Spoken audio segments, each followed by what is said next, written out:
Halo, selamat datang kembali di pembahasan kita. Kali ini kita mau bedah topik yang Anda ajukan nih. Menarik sekali, soal standarisasi sarana prasarana atau sarpras lah ya kita singkat, di lingkungan pesantren. Khususnya terkait Mahat Ali. Sumbernya juga macam-macam nih yang Anda kasih. Ada kajian akademis soal Mahat Ali, terus artikel tren pendidikan sampai laporan, wah soal ketenaga kerjaan dan biaya SMK juga ada. Lengkap. Oke, jadi misi kita kali ini, kita coba gali deh berbagai sudut pandang soal urgensi, tantangan, sama implikasi dari standarisasi fasilitas fisik ini, terutama buat lembaga unik kayak Mahat Ali, setara S1 tapi kan akarnya kuat di tradisi pesantren. Gimana tuh? Mari kita bedah bareng-bareng ya. Nah, kita mulai dari Mahat Ali dulu kali ya, konteksnya gimana sih? Disebutkan di sumber Anda, ini lahir dari semacam kegelisahan para kiai gitu, kayak KH As'ad Syamsul Arifin. Khawatir soal kualitas pemahaman santri di bidang syariat. Jadi tujuannya spesifik banget, mencetak kader ulama yang, faqihuz zamanihi, paham zamannya, jago kitab kuning, kitab Turots, tapi juga relevan gitu. Betul sekali, dan statusnya ini kan diakui setara S1 oleh negara. Tapi uniknya, dia itu melekat tumbuh dari sistem pesantren. Nah, disinilah isu standarisasi sarpras jadi relevan banget. Salah satu sumber Anda menyebutkan supaya eksistensinya makin diakui pemerintah, termasuk ijazahnya nih, terus ya mungkin bisa dapat anggaran juga, mau nggak mau perlu dipikirkan standar. Nggak cuma kurikulum, tapi juga, nah ini dia, sarana prasarana. Ini penting nih buat diskusi kita. Wah, iya ya, langsung kebayang ada semacam tarik-menarik di sini. Satu sisi, jelas butuh standar ya buat pengakuan formal, mungkin juga dana bantuan. Tapi di sisi lain ada kekhawatiran juga nih. Disebutkan di salah satu sumber Anda, dari Mahat Ali Sukorejo, khawatir kalau standarisasi termasuk soal fisik bangunan atau fasilitas, malah bisa mengurangi kekhasan pesantren salafi. Iya. Sampai ada yang bilang siap mundur loh kalau formalitasnya sampai ganggu kualitas asli pendidikan mereka. Wah, kuat banget ya pegang prinsipnya. Nah, ini dia dilema mendasarnya. Di mana caranya menetapkan standar sarpras tanpa menghilangkan ruh pesantren itu sendiri. Sumber lain kan juga menyebut tantangan soal disparitas, standar, dan kualitas antar pesantren secara umum. Jadi, standarisasi ini emang nggak gampang. Pertanyaannya jadi, apakah standar sarpras model pendidikan formal, kayak kampus umum gitu, cocok diterapkan begitu saja di pesantren? Apalagi pesantren punya metode khas kayak halakoh gitu ya, atau sorogan. betul, halakoh yang modelnya kelompok melingkar atau sorogan yang satu-satu sama kiai. Itu kan seringkali nggak butuh ruang kelas standar yang kaku kan, fleksibel tempatnya. Masuk akal. Nah, ini dilema antara standar sama kekhasan ini ternyata bukan cuma teori ya. Di lapangan gimana? Ada contoh konkretnya nggak? Ada. Sumber anak kasih contoh kok.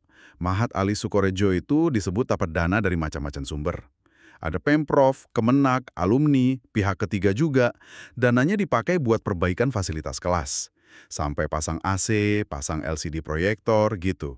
Jadi ada upaya modernisasi fasilitas. Oh, oke. Ada upaya perbaikan berarti ya. Sementara itu, contoh lain dari Mahat Ali Darul Munawarah di Aceh. Itu disebut punya potensi bagus karena sarprasnya dianggap lumayan memadai. Lokasinya strategis, bahkan punya unit penunjang kayak Bang Sandi. Mereka juga lagi bangun asrama putri baru. Ini kan menunjukkan ada upaya peningkatan sarpras juga. Iya. Tapi, nah ini menariknya, di saat yang sama, salah satu analisis SWOT buat Sukorejo justru mencatat fasilitas kemahasiswaan kurang sebagai salah satu kelemahan internal mereka. Oh, jadi meskipun ada perbaikan tetap dicatat sebagai kelemahan ya? Bisa jadi begitu. Artinya, ya upaya ada, tapi tantangan atau kebutuhan realnya mungkin masih besar juga. Jadi, nggak sesimpel itu. Ngomong-ngomong soal tantangan, biaya pasti jadi isu juga kan ya? Di salah satu laporan Bank Dunia yang Anda sertakan, walaupun fokusnya SMK, tapi kan ada poin menarik soal biaya pendidikan kejuruan yang cenderung lebih tinggi dari SMA. Sebagian mungkin karena kebutuhan sarpras yang lebih spesifik kan. Nah, ini bisa jadi analogi juga nggak sih buat pesantren atau Mahat Ali yang punya kekhususan pendidikan? Bisa jadi. Analoginya cukup relevan saya kira. Pendidikan yang butuh sarpras khusus, entah itu laboratorium, bengkel kerja di SMK, atau mungkin lingkungan belajar yang khas di pesantren, ya tentu butuh investasi yang beda. Dan kalau kita kaitkan lagi nih sama tren pendidikan yang lebih luas, salah satu artikel Anda kan nyinggung soal pemanfaatan teknologi visual, bahkan ada AI, ada extended reality XR di pendidikan tinggi. Standarisasi Sarpras ini, di satu sisi mungkin bisa membuka pintu ke arah sana ya, meningkatkan kenyamanan, efektivitas belajar pakai fasilitas modern. Bener juga. Bisa jadi lebih nyaman, lebih canggih. Tapi ya itu tadi, selalu ada tapinya. Perlu dipikirkan lagi dampaknya ke metode belajar tradisional yang jadi kekuatan pesantren. Halakoh, sorogan, bandongan.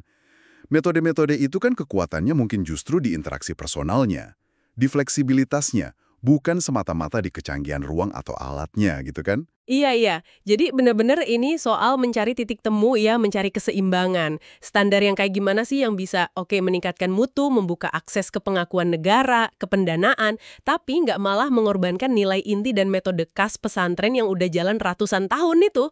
Susah juga ya.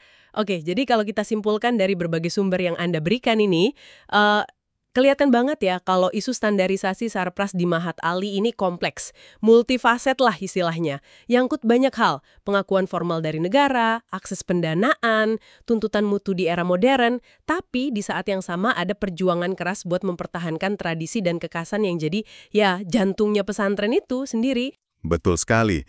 Kompleksitasnya tinggi. Sebagai penutup nih, mungkin ada satu pertanyaan yang menarik buat Anda renungkan lebih jauh. Gini, mengingat pesantren itu kan lembaga pendidikan yang basisnya masyarakat ya, tumbuh dari bawah, punya identitas, punya metode belajar yang sangat khas. Nah pertanyaannya, sejauh mana sih campur tangan lewat standarisasi fisik, entah itu bentuk bangunan, ruang kelas, teknologi, bisa dilakukan tanpa pelan-pelan malah mengikis esensi uniknya, mengikis lingkungan belajar yang justru jadi kekuatan utamanya selama ini. Standar siapa? Gitu loh, yang paling pas buat lembaga pendidikan yang modelnya kayak gini, itu mungkin yang perlu kita pikirkan bersama.